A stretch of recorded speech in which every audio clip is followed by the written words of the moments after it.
So we then turn to our distinguished panel of ocean leaders and experts. I will let each panel member give a short introduction, maybe 5 minutes, from her or his perspective and the field of experience. And then I'll ask the panel members a question, driving for solutions, not theory, but solutions. And if enough time, we will have a panel discussion at the end. I always quote the former Minister of the Environment and former Special Envoy for the Oceans, Mr. Vidar Helgesen of Norway, because he puts it in perspective. He says, ocean health is ocean wealth. This makes the connection very clear why ocean sustainability and ocean business are two sides of the same coin. Without a clean ocean, there will be no profitable ocean business. And ocean business is what drives entrepreneurs in all ocean industries. First of all, the ocean is a resource that should bring us proteins and healthy food in the future. Ocean and land has the same food production capacity, but today only 3% of world food comes from the ocean. It should be 50%. Thus, seafood and aquaculture should have top priority. Here, both Norway and France are doing their fair share. Norway produces the best salmon in the world. France consumes it as the world's best seafood. The ocean is a vast source of energy, not only in terms of offshore oil and gas, which drives the Norwegian economy, but more and more in terms of renewable energy. Ocean wind, ocean wave, ocean solar, ocean hydrogen. The two nations have a superior technology base in offshore explorations, offshore drilling, offshore production, subsea operations, pipelines, terminals, and supply systems. And we find complete ocean technology value chains in both countries. A new and emerging ocean industry that was mentioned by the ambassador is ocean mining, ocean minerals, where France is taking an international lead. This offers an immediate area for applying offshore technology, but it also represents environmental challenges as in all ocean industries. Then we should not forget where it all started. Ocean transportation, or shipping as we refer to it in our country. Shipping goes back to the Vikings in our country at the time when the Normans ruled Normandy. Since then, Norway has become one of the maritime powers of the world, along with our major Asian competitors. World trade depends on ocean transport, but we need to develop more environmentally friendly ways of shipping, such as battery and hydrogen ships. When we did the OECD study on the ocean economy toward 2030, and I was part of the team that wrote the report, ocean tourism came out as the most important ocean industry in terms of employment. Then came Corona-19, and nobody today wants to go on a cruise ship. And we cannot even travel to our Mediterranean seaside resorts that we all love so much. I could go on and lecture on ocean industries for the next hour or so, since it's my field of expertise, but I'll turn it to our panel of experts. So the first panelist is Emmanuelle Marie Péton, Managing Director of the Maritime Eco and Energy Transition Coalition of the French Maritime Cluster. Having worked on maritime clusters for the last 30 years or so, I will listen very carefully, and we should contrast the French Maritime Cluster presentation to the next panel presentation, which is from one of the leading Norwegian maritime clusters of the northwest coast of Norway, the Blue Maritime Cluster in Ålesund. So, my question is, what makes France a leading maritime cluster, and how could the maritime cluster contribute to the eco and energy transition that the world needs if we should meet the Paris Agenda? So please, our first panelist, You can start the panel discussion.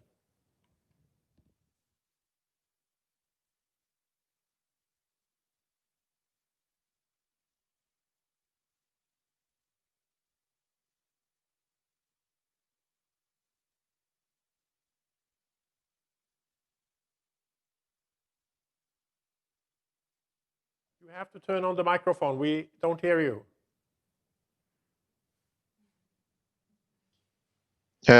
Is it good now? Sorry. Excellent. Yeah, good morning, everybody, and many thanks for the invitation. It's a pleasure to participate and to contribute to this 4 days e-forum. And congratulations to the French-Norwegian Chamber of Commerce.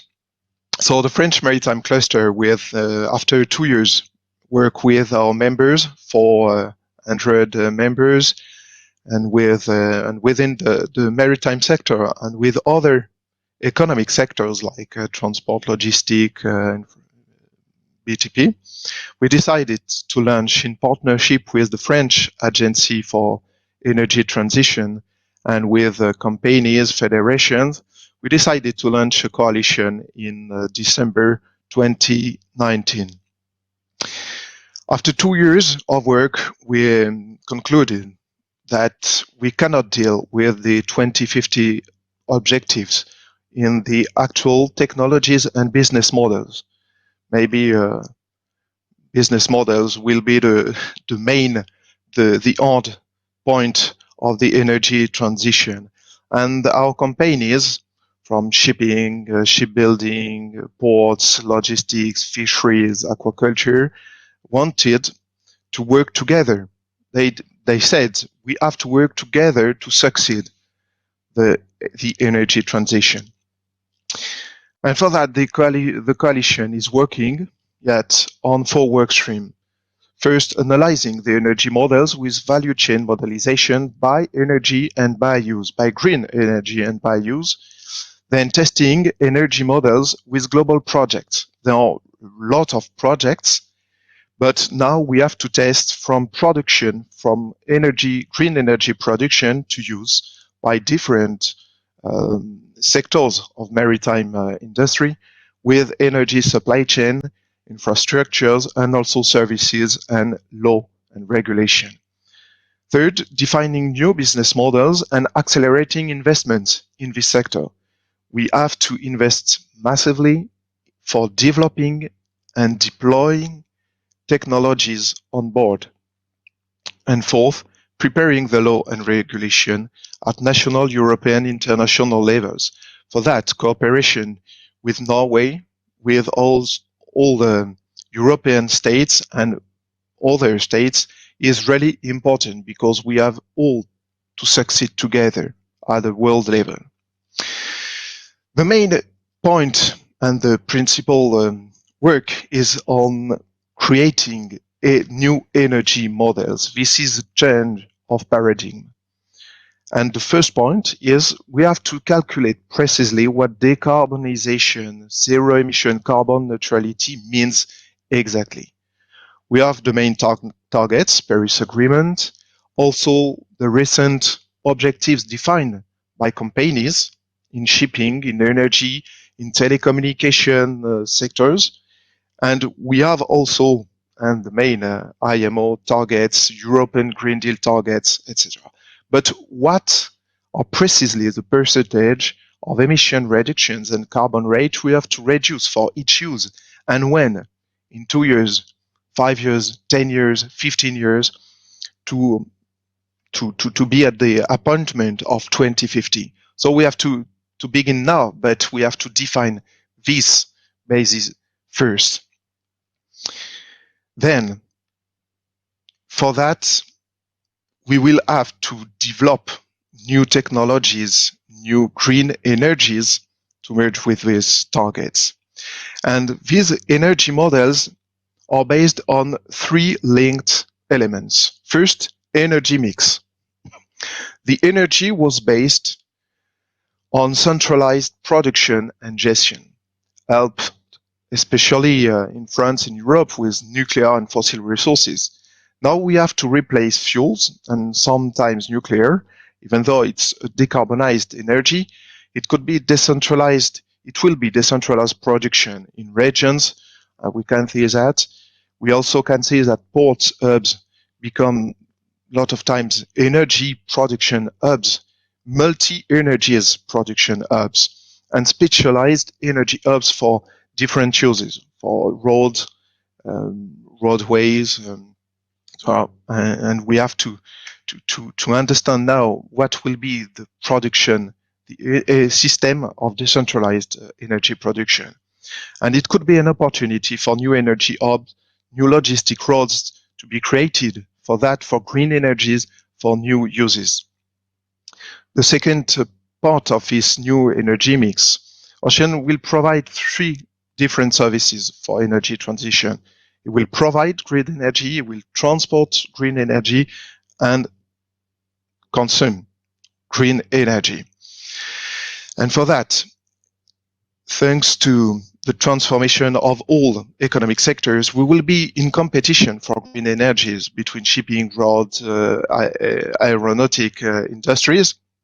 And we can mutualize production, accelerate research and development projects, and we are working in the coalition with aeronautic, railway, road, to develop common technologies and to mutualize green energy production. And we have a pragmatic and progressive approach to base investment and public decision together. The second stream of new energy models is based on energy efficiency. Since we cannot change fuel for each kind of vessel, we have to optimize them. Green energy will be more expensive, and thanks to these first technologies, we can reduce costs and maybe find a new balance with green energy costs and energy efficiency. Energy efficiency is also an important part of new optimization of operations between ship and ports and on all the logistic value chain. From door to door, we can transform energy consumption, energy optimization. So for that, it's not only for a tank problem for energy transition, it's a global logistic value chain door-to-door problem, and with green energy from ship, road, rail, aeronautic, etc. And the third stream mentioned by Ambassador for the Seas is biodiversity. We must define new energy mix by use, by operation, and new energy efficiency technologies to be sure that they are better for biodiversity. These models we are working on are based on a matrix with 60 criteria taken from different international works, and we cooperate, for example, with Getting to Zero Coalition. And with CMR-CGM Coalition, also we are linked, and we define these models based on type of vessels, platforms, equipments, places they operate. They will be the same energy supply chains all over the world. So we have to develop them in cooperation, in a cross-industries approach, and with local stakeholders. We are then to evaluate, estimate, simulate impacts of the technologies needs to use these green energies. And from production, from transport, storage, use of this energy, we'll have to identify if the technologies exist, when we can develop them, when we can deploy them, and then have RATEX to analyze if they fit or not with the targets we have precisely defined for emission reduction and decarbonization or carbon neutrality. So our main analyses are actually with no surprise because everybody is working on that and a lot of projects are launched, but we are working on a massive project for decarbonized roads, zero emission ports, and from ports to inland targets with LNG and biomethane, hydrogen, ammonia, biofuels, electric, wind propulsion, both as technology for efficiency, but also for propulsion system itself, as part with other energy for propulsion, energy storage with high capacity, battery, PFMC, or other sources, and green multimodal hubs. This will be the point, these green multimodal hubs. The second streams, after the energy models, because this is smart ocean also, this is digital tools and will be the case for this. First, we have to structure data for decision making for companies to choose the right technologies. Then, in second, thanks to this data, we can accelerate digital twin approach from the system, from the ship, from the vessels, from the platform, to a global system, to a digital twin for the global value chain, to understand what will be the impacts of these technologies and the planification of the development and deployment of these technologies for infrastructures and also for new services, finances, business models, etc. And third, co-innovation. After data, after simulating a project, third is co-innovation. We have to accelerate concrete projects and to share retex of some projects, because or we succeed together in this energy transition, or it will be a common fail. And it's not possible. It's not the way chosen by the French Maritime Cluster, but the French energy transition, and by our partners. We want to thank here, and by our members who are actively working with that, and we will be happy to pursue this works with Norway. Thank you.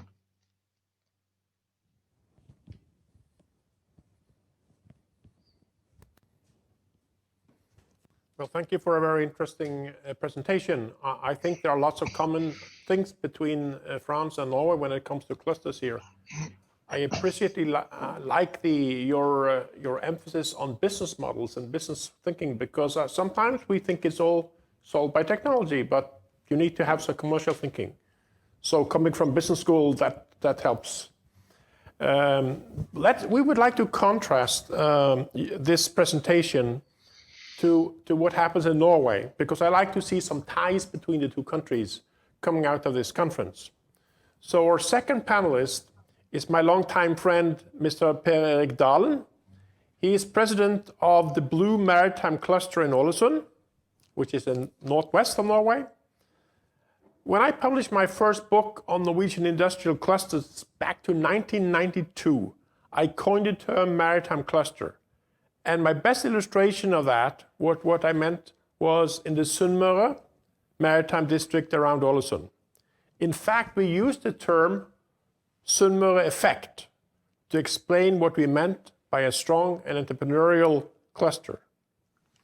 So my question to Per-Erik is the following. How could a traditional maritime cluster built on fishing and supply vessels, shipbuilding and ship equipment play a role in creating a smart and clean oceans? Are there any crossovers to be implemented? So do we get Ålesund in?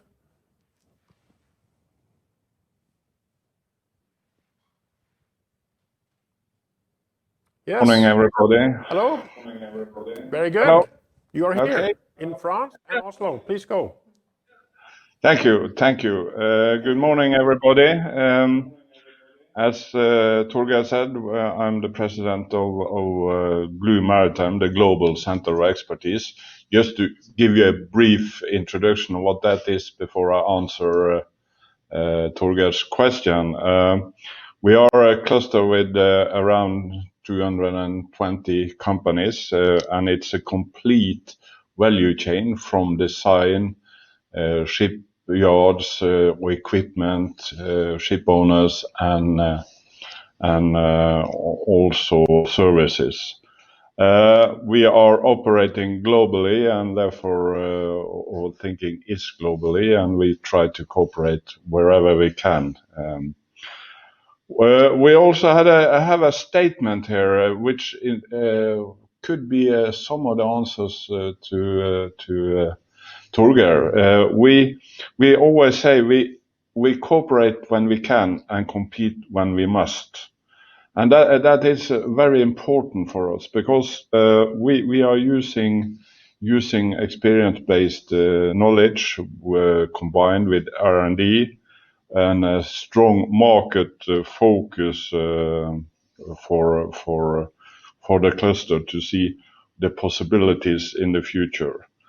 And we are also relatively informal in our way of doing business, and that makes the innovation speed very high. We are specialized on advanced vessels, and our story started with fishing vessels. When we saw the oil coming up in the North Sea, we took the experience from the advanced fishing vessels into the offshore business. And at one stage, more than 50%, nearly 70% of the most advanced and big offshore vessels in the world was either designed, built, or run from this cluster. So we have high expertise in that side of it. We also, of course, are involved in vessels for the ocean wind.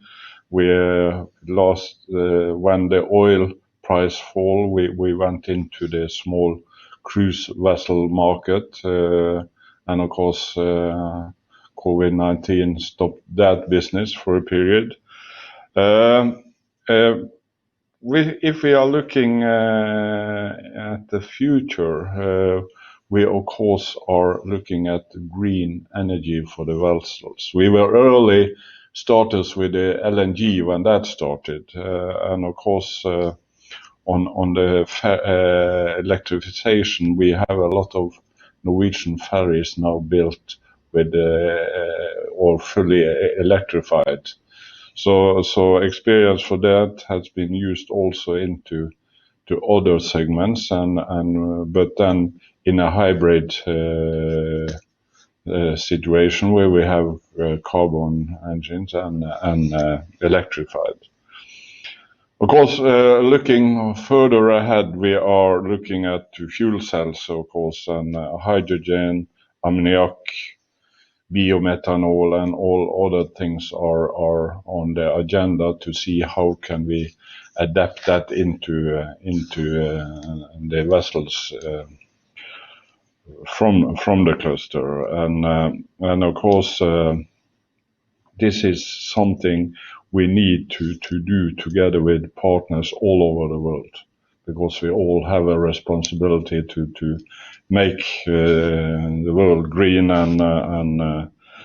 but we were talking about that it's a way to go, because we of course new energy systems needs new regulations, and of course as my French friend said, it's also economic side of when you introduce new solutions.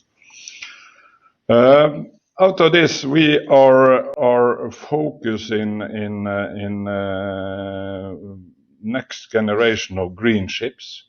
Autonomous vessels is an important part of it. We have a very big test area for autonomous vessels. It's a complete fjord where the part of it is a part of the World Heritage, and from 2026 this is the first area in Norway where the vessels will have zero emission. You have to get the ships with that systems to get into the end of the fjord. Uh, Also, a big part of what we are doing is trying to understand the future market. How will that be? What will be the triggers on that one? Of course, competence is an important part. It was mentioned digital twins. We are working with that. We also have a national test center or catapult for digital solutions. So we are putting in the new ideas and testing them in that catapult. And of course, that's combined with R&D and innovation and all these things. One thing, the last few years, we have been together with Torgeir and some other clusters in Norway, and looking at the business in the future. And we have got this 5-stakeholder model, where we are now especially focusing on entrepreneurship and investors, because we see that this complicated systems, long-term development, need more finance, and we need really good entrepreneurs to bring them ahead. So this is the focus areas. Torgeir asked what we see for the future and cooperation. We think that we have a big aviation industry in France, and we think that could be some part of the solution to cooperate with them. We are looking at energy sources, autonomous solutions, car industry, and so on. And of course, for the yards, production ways, how could we be smarter in production, and of course in new materials, using new materials. So I think all in all, we could have a lot of possible cooperation if we are working or we are working for the same industry, and we have the same goal to be greener and smarter in the future. I hope I answered your question, Torgeir, and thank you for me so far. Thank you, Per-Erik. I know that you look forward to listen to the aerospace cluster, because actually he's an aircraft pilot and he works with the maritime. But maybe before we go on to the next panel, maybe you could hear, is there any cooperation between the two of you? Did you know the first person, or vice versa? Or do we sit in Norway and France and do the same things without even knowing each other? Maybe to Per-Erik first, are you aware of how much goes on in France on this? No, I had to admit that we have worked with Airbus, but not with this cluster, and it's probably my my background doing that easy to go to Airbus and talk to them. So this was a new phase, and let's see if we can meet when things get more easy. We'll hear more from Airbus later. What about, did I get the French first presenter? Did you hear my question? Could you answer the same as Per-Erik did? Yeah, we actually do not work so much with Aerospace Valley, which is We need some sound. cluster, but we work with other GCE cluster, Global Center of Expertise in Norway, so we already start some collaboration, especially with GCE Ocean Technology and GCE Node, and we still need to work with GCE Blue Maritime.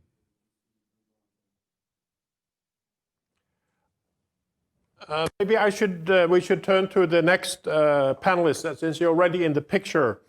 Our next panelist is Mr. Phil Monbert, Deputy Director of the French Polymer Cluster in Bretagne, Atlantic.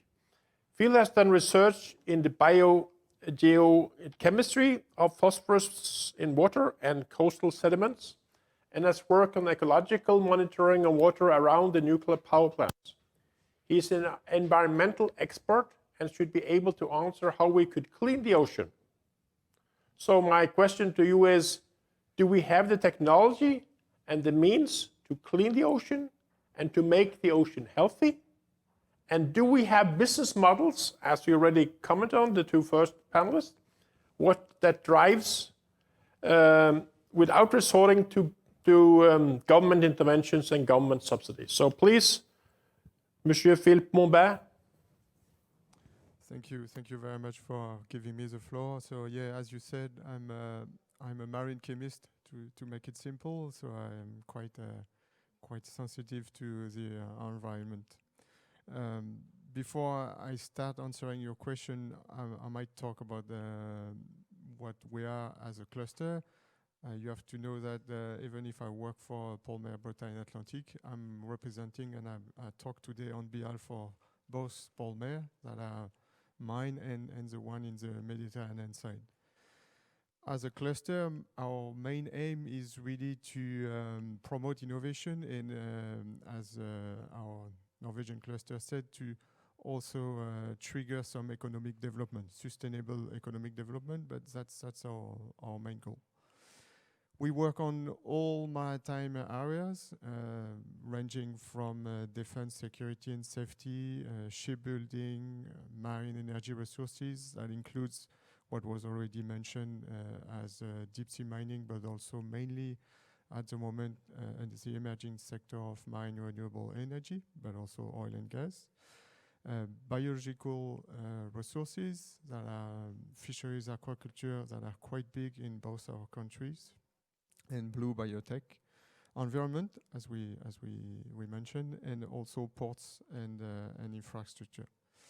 So we have a membership of about 800, our both French cluster, and most of this membership are SMEs. More than 50% of our membership are SMEs, which is quite good because they usually are quite innovative.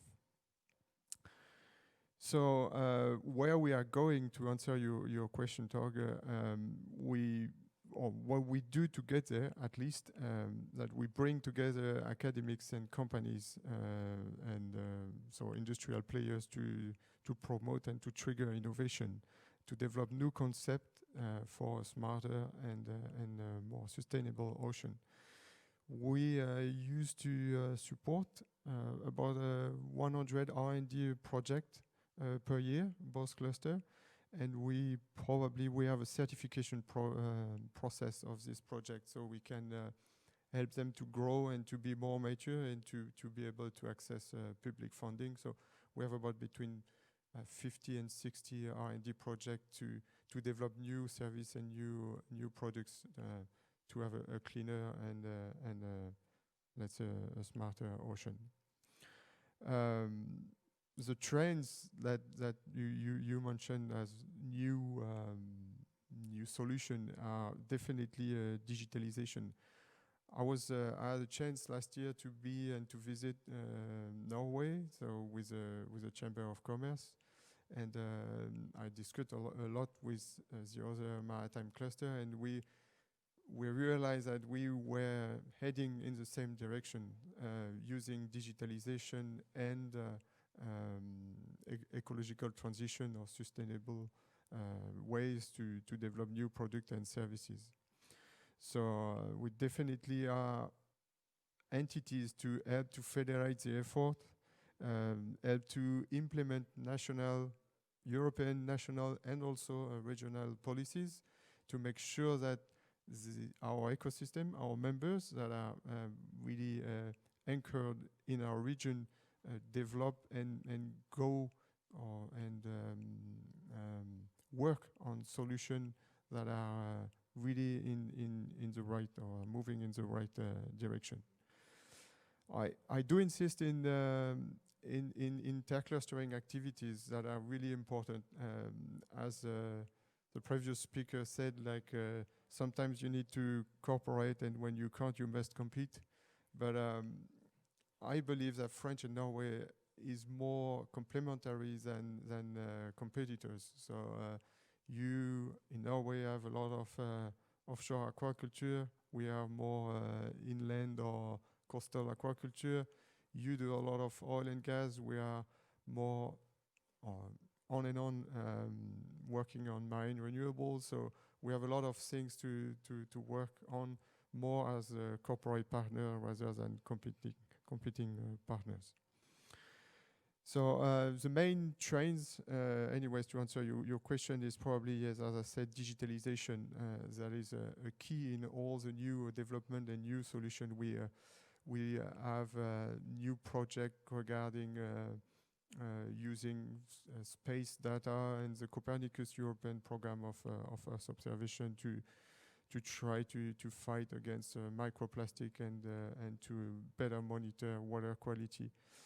And we also have, as the Blue Maritime Cluster, GC Blue Maritime Cluster said, we also have, of course, offshore wind that is growing a lot, and that where we can work together, and especially on floating offshore wind. That will be really a game changer compared to fixed offshore wind, and that's something that we could really work on together. And hydrogen has been cited as well. That is something that will be huge in the next decade for sure. So I'm not going to enter in detail on different solutions, but there's the mix of academics and industrial together is really ready through our cluster to develop new solution and new services for a cleaner and a smarter ocean. So you have to see our cluster as a catalyst in this kind of process.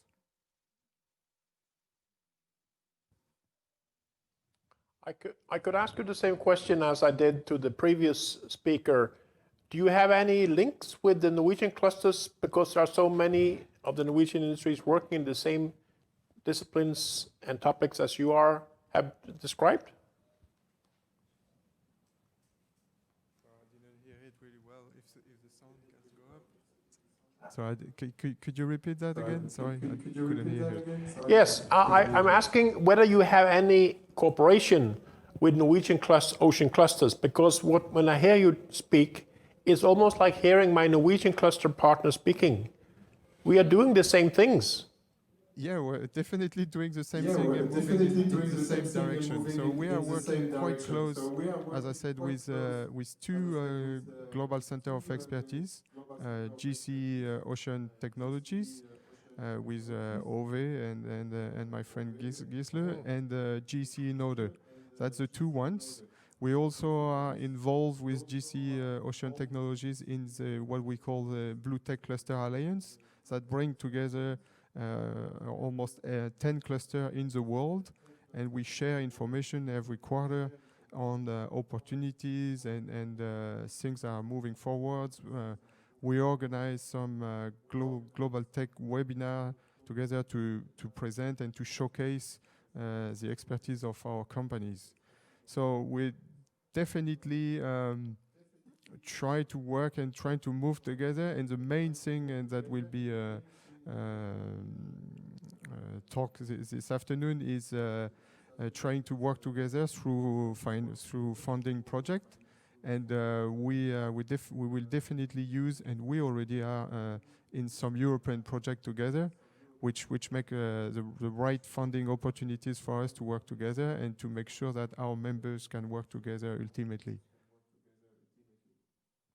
You have excellent Norwegian partners, and you could add Ålesund to that, and then you are really into it. I think Europe should work together on these issues. I work so much in Asia, and our main competitor is from Asia and China. So Europe needs to put their act together. So thank you again for a very interesting presentation. So it's a great pleasure for me to turn to the first woman presenter. You know, in Norway, mostly women are normally the ones in charge. So when I teach in China, they are quite concerned. They said, I'm talking about Norwegian. We have the prime minister is Norwegian. The foreign affairs minister is Norwegian. At the time, the defense minister was Norwegian. And they said, but what do men do? And I said, well, they do health and social services and things like that. And they also do harbor. So we have our next presenter is from Oslo, where I now live. Head of Heidi Nilsen, head of environment at Oslo Harbor. Mm-hmm. Heidi holds a master's degree in geography and a bachelor degree in environmental management. And her job is to make sure that Oslo Fjord stays clean and healthy. Yep. So my question to you is, how could the port authorities of Oslo contribute to the ocean cleanup dugnad, as we say in Norway? Mm-hmm. There are so many things on that. So let's listen to you, and I have some follow-up questions if... Okay. Thank you. The Port of Oslo is part of the city, and the city of Oslo has high ambitions in regard to becoming a zero-emission city within 2030. That's 10 years from now. That means that the port also wants to contribute to this in the way that we are part of an important infrastructure for transport. And the main solution, if you keep your port city close, you move cargo from land to sea, you combine the low emission and energy efficient transport by sea with zero emission solutions on land out to the customer. So getting a blue-green logistic chain from the European market, much of in Oslo, everything we consume is imported. We don't produce anything in our city except waste and emissions. So the short sea transport from the big ports in Europe up into the city close areas, and we were discussing cooperation and competitiveness. When we visited Los Angeles and Long Beach port in the United States, huge ports, their message was very clear. We compete on efficiency. We compete on having good services in our port. We do not compete on environment or safety. Cooperation on the main issues is important. And I would address and also ask that we can cooperate on the same environmental issues in the European ports as we do in Norwegian ports.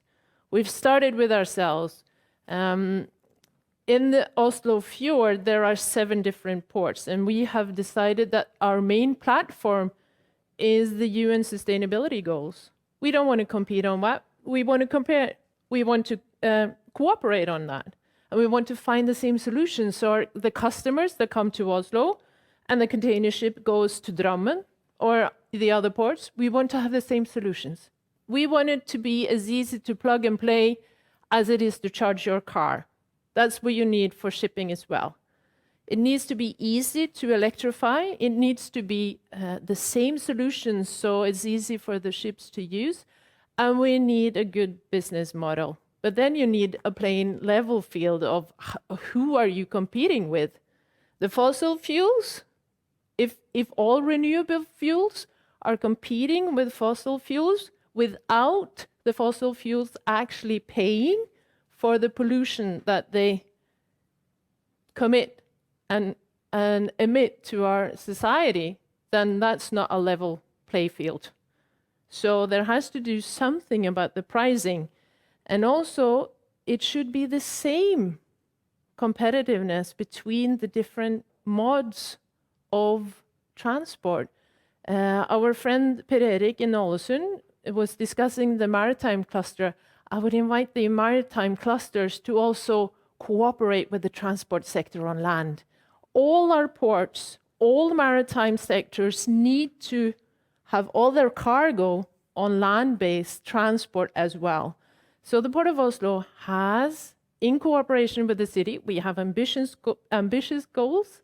We have politicians that have the same route. We want to become a zero emission as close as we can, as fast as we can. And that is not going to change with the different political situation in the city. The route is clear. All parts of the market needs to respond. We need innovation, we need competitiveness in regard to renewable solutions, but we need also a clear vision, national legislation, preferably EU legislation for all parts of the transport, not just shipping, also for road transport. If we can move more cargo from the trailers that come all the way from the continent of the EU, driving all the way up to Norway, you put that on a short sea vessel, you can more than halve the emissions from that transport. And that's easy to do. It doesn't need new technology. It needs a shift of transport from land to sea where it's possible. And it's a huge market, and it's a huge potential if you just make that move. So cargo owners, wake up, use the efficient and sustainable road by sea with ships. And the ports need to respond, make infrastructure, build infrastructure. So when you are in the port, shipping companies demand shore power when you're in our port. Expect that if you are a port, you come into our port more than, or at least if you come every week, ask us, what do you need? There must be a solution. I see there are solutions. We are building the first shore power for cargo ships now. We have electrical ferries, the local ferries. All our foreign ferries have shore power in Oslo. We're looking into cruise, and we're also building infrastructure for land. And we're not sure that you can have hydrogen production in our very city-close port, which is highly area efficient, very close. Maybe we can produce hydrogen here. Maybe one of the other ports in the Oslo Fjord can, and the ships are on the same route. Compete, but also find solutions on a regional basis, not just one in one port. Cooperate. This illustrates in a way that Oslo is now becoming a green capital of Europe. And I think we need more cities in Europe doing the same. And Europe could be the place. And Europe needs to be the place to pioneer this, because you won't see the same drive in Asia. No. I work so much in Asia, they are much slower.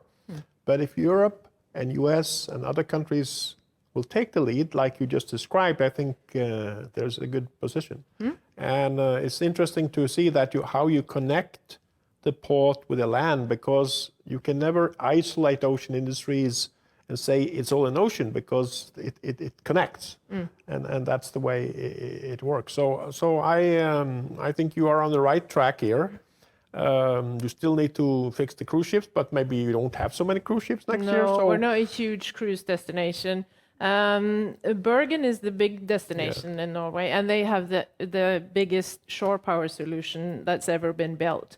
So, but maybe all the cruise ships maybe they don't need all power. Maybe they partly power from shore. Maybe you don't need to build the huge solutions in every port. Maybe you can find a middle ground, and also making the infrastructure work in a city close area, urban architecture, all these things, very interesting. So we're looking into not just the technical solutions, they're there, but we're also looking at how can a shore power solution and a cruise port actually fit into a very city close port as Oslo. You mentioned electric ships, battery ferries, and those kind of things. When do you think we can have pollution-free deep sea shipping? I actually think that the deep sea shipping, they will build their own supply chain. They will find the solutions themselves. They're not waiting for companies to provide renewable fuels for them. I see one of the cooperations in Copenhagen. It's a DFDS. It's a wind farm, and I think it's Maersk. There are different shipping companies going together with wind, producing hydrogen. Maybe there will be ammonia in between there, so you can use it for longer distances. I'm certain that all the different renewable fuels, they will be more expensive than the fossil fuels today. And also, I think you need to combine them with batteries so you can have an even higher energy efficiency on your ship, so you can reduce your fuel consumption.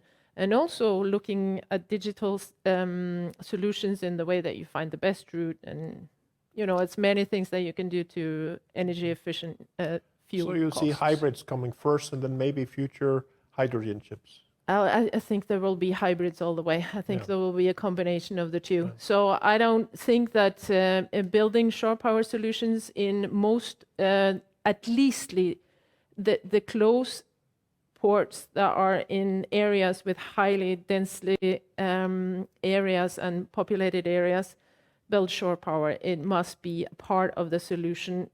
It is today, and it will be in the near future. It doesn't matter what the next renewable fuel is. I think it will always be a combination. Yes. And working in China, we see how China now turns to hydrogen as one of the key technologies to develop. And I think Europe should again make sure they take a lead here. We have a chance to also do that and include it in Europe. And I also read yesterday that in Thailand, the first electric local ferry is being established. Absolutely. So some of the Norwegian technology from the maritime clusters here is going global. I'm very glad to see that. Thank you very much. Very interesting. I think we have lots of things here we could work on. So thank you. We will turn to our next panel member. So our final panel presenter this morning comes from a totally different sector, aerospace. We already mentioned that. The Aerospace Valley is world famous for its cluster, and it's extremely technology driven. How can we learn from this advanced French cluster? Our panelist is Jan Babot, chairman of Aerospace Valley Cluster.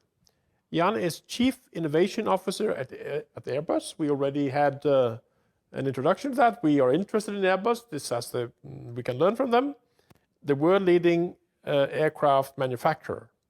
I would not like to be in the aircraft industry right now under Corona, but hopefully the pandemic will end and things will return to normal. Or will they? So my question to you is, what did Aerospace Valley Cluster do to develop its global leadership? And what are the crossovers from aerospace to oceans? What innovations are needed? And what are the leading technologies that will take us there? So please give us an introduction to what you've been doing, and we're here from what we can learn from you. Lots of questions indeed.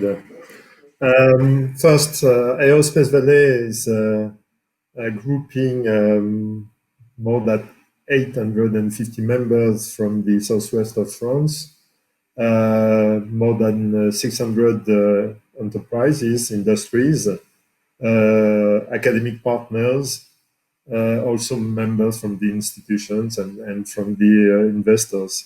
And we've been existing for 15 years now, and the main target is and was to develop competitiveness of our sector, of the industrial footprint through innovation. So during those 15 years, we had more than 600 projects funded, innovation projects, for a budget of about 1.5 billion euros.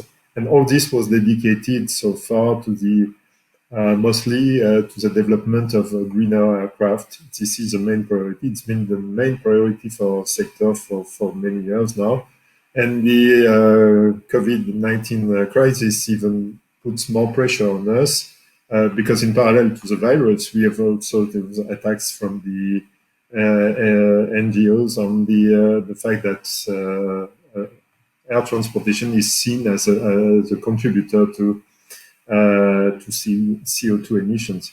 I will not come back on the figures, which are small compared to other sectors, but anyway, it's something which is important to us, and you know that we have now this target of having carbon-free, zero-emission aircraft in 2035, which is tomorrow for us, because it takes more than 10 years to develop a completely new product. So the strength of this ecosystem can be seen with the progression of all the single participants to all single members of these clusters. In fact, we are not only focusing on the aeronautical sector. From the beginning, Aerospace Valley was also working on so-called embedded systems together with the ground transportation industries, railways with Alstom, also automotive with Continental, Actia, and so on. And it's important for us to continue in that direction, to look at the bridges which may exist between aeronautical industries and other industrial sectors. During the crisis, during the sanitary crisis, we could see that our members could also work on developing equipments for medicine, for the hospitals. And we've been collaborating for many years with agriculture. There is a strong cluster in agriculture in the region as well, but also with the polymer, so the sea cluster. Even if so far it was mostly focused on how can we use space data to support exploitation of the sea. Today, we see that there are many opportunities to work with the maritime sector, in particular in the field of new energies. We've seen that this is something which is critical for ocean, for maritime transportation, and it's something that we need to push. We know that new energy like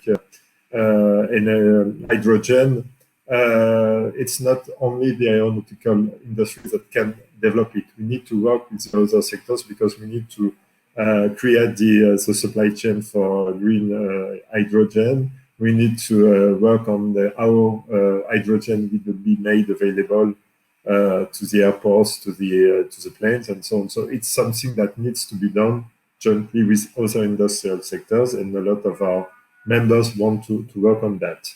It's not the only domain where we have links. The artificial intelligence, cybersecurity, everything which is related to exploitation of data has been mentioned as well. And it's another domain where we already work, by the way. There are things like using space to satellites to track the containers, to optimize routes. These are things which are, geolocalization is something that has been used for many years now. So the use of space, of satellites to support as well the maritime traffic is something which is important, and a strong link between the two sectors. Sometimes it may happen to be, I would say, more marginal. I would mention a project which has been developed by an employee of Airbus. And he created his own company with the support of Airbus. It's Airseas, and the idea is to have wind contributing to the fuel burn reduction of boats. And it's a system of kite which has been developed. And the condition for having it operationally viable and financially viable was to have it fully automated. And so this was the main target of the project that is now turned into a real industry. And unfortunately, the second customer. The first customer is Airbus, but the second customer is a major Japanese company. So I think that we have a very strong links. We have a lot of opportunities to work together. As you mentioned, our sector is deeply impacted by the crisis, by the coronavirus, which means that something like diversification, which was not that much pushed forward when we were in a very steep ramp-up phase a few months ago. Diversification is now very high in the priorities of our supply chain, of our small companies. And I think it's important to look at all the opportunities we may find to have those industries working also for the maritime sector. Everything which is related to energy comes first, obviously. This is the first priority for us. This is the first priority for all transportation solutions. Autonomy is also something which is important. It's a matter of economics, I would say. When we can go to more autonomy in the driving of a boat, like in the driving of an aircraft, it's more security, but it's also cost saving. Again, I think there is a lot still to be done in the domain of exploitation of satellite data, space data, to better predict the climate conditions, the weather conditions that could be encountered during a trip, and to optimize the routes based on that. It has also to be used for the exploitation we spoke about on the fact that there is only 3% of the food coming from the sea. So satellite data can also be used to follow fish in the oceans. And so there are really lots of possibilities. And this is why we have a strong collaboration with our colleagues from the ocean, from the Pôle Mer in our region. And this is really important to us.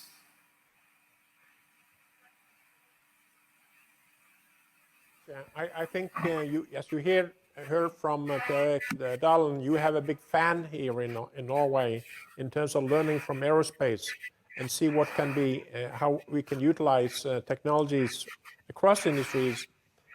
In Norway, we've been talking mostly about crossover technology between ocean industries, like from offshore oil and gas to offshore wind to aquaculture, etc. But now we are making a bigger step, trying to see how aerospace and ocean can connect technology-wise, innovation-wise. You see, what are the lead technology that will take us there? And is it two ways? Is it only ocean learning from aerospace, or can aerospace learn from ocean? A recent example we created within Airbus, a company called Skytra, which is about organizing kind of a marketplace for payloads in the aircraft, and this was directly inspired from something which was already existing in the maritime domain. So no, it can be both ways. And again, in the domain of energy, I think it's not a one-way story. It's many ways, because it's not only maritime and aircraft, but it's also ground transportation. We need to all put together our forces and our investment capabilities to develop the new sources for renewable energies for those transportation means. We are all attacked today, and it's a matter of keeping the world economy alive. I mean, we are all necessary for keeping this world economy alive. I don't know if we can get a final comment from each panel member, if that works technology-wise. But having worked at Harvard, they always pose the question, what's the learning point? What did you learn from here that you can use? Could we have maybe 30 seconds from each? Is it possible technology-wise to do that? If we start with the first. Yes, now I have lots of good pictures here. What did you learn from this? Are any links now between what you have heard? And if you don't have a learning point, you have wasted a session. Maybe I can start. Yeah. Can I start? Yeah. Even if I was the last one to speak. In fact, I had in mind that there are many possibilities to work together, but I discovered a lot of facts that are feeding this thought, and it's important for me to have more precise elements because these are arguments as well to push forward in a better collaboration. Again, for everything which is related to new energies, it's clear that the air transportation, which is a small market at world level, and we are representing really a small thing, we cannot alone drive the development of the new technologies that we need. So it's important to work together with other sectors, and it's important to have those figures to really have those arguments for developing the collaboration. Torgeir? Who's next? Torgeir? Please, go ahead.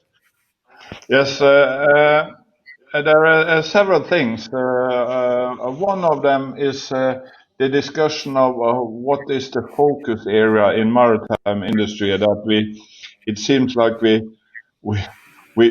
are not in direct competition in many markets, so that makes it easier. The other thing is, of course, my background for both maritime and aviation. I see the possibility to cooperate here. And I think one thing that was mentioned by our friend in Oslo was that we have to look at the whole system, the logistics system in the world. Then you have to see both land transport, air transport, and ocean transport in a chain. So I think also that is important to remember all the way. So I see possibilities. Thank you. Heidi, would you like to comment? If I can add, oh, sorry, no, go ahead. Please go ahead. Please go ahead. Oh, okay, so I've got a concrete example of what you ask.